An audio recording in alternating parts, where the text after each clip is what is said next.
Hi friends, ഞാനിന്നുള്ളത് നമ്മളെ മനോഹരേട്ടൻ്റെ കൂടെയാണ്. അതായത് മലബാർ ഹണിയുടെ മാർക്കറ്റിംഗ് മാനേജർ മനോഹരേട്ടൻ്റെ കൂടെയാണുള്ളത്. മദ്യപിക്കുമ്പോൾ തേൻ ഒഴിച്ച് കഴിക്കാവോ? മദ്യപിക്കുമ്പോൾ തേനടിക്കാൻ പൊലീസ് എന്തോ വേണം തോന്നുന്നുണ്ടല്ലോ. അപ്പൊ സംഭവം അതല്ല, അത് ചോദ്യമല്ലാതെ എന്നോട് പല ആളും ചോദിച്ച സംഭവം ഞാൻ പലതും കേട്ടിട്ടുണ്ട്. മദ്യപിക്കുമ്പോൾ മദ്യത്തിൽ കുറച്ച് തേൻ ഒഴിച്ച് കഴിച്ചാൽ കുറച്ചുകൂടി കിക്ക് കൂടുന്നുള്ളത് സംഭവം സത്യമാണ്. നമ്മൾ സാധാരണ ഗതിയിൽ ഞാൻ അടിക്കുന്ന ഒരാളല്ല, പക്ഷെ അനുഭവം കൊണ്ട് പറയുന്നത് കേട്ടതാണ്.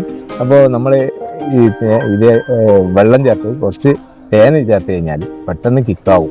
അപ്പോൾ കിക്കാവാൻ വേണ്ടി അല്പം തേൻ ചേർത്ത് കഴിഞ്ഞാൽ കിക്കാവും എന്നുള്ളതാണ് അതിന്റെ സത്യം. അതുകൊണ്ട് നമ്മൾ കഴിക്കുന്നതിന്റെ അളവ് കുറക്കാനും പറ്റും.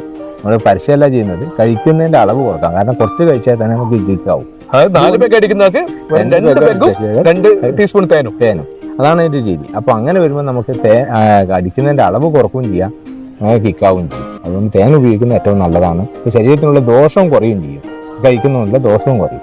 അതാണ് തേൻ ഉപയോഗിക്കുന്നത്.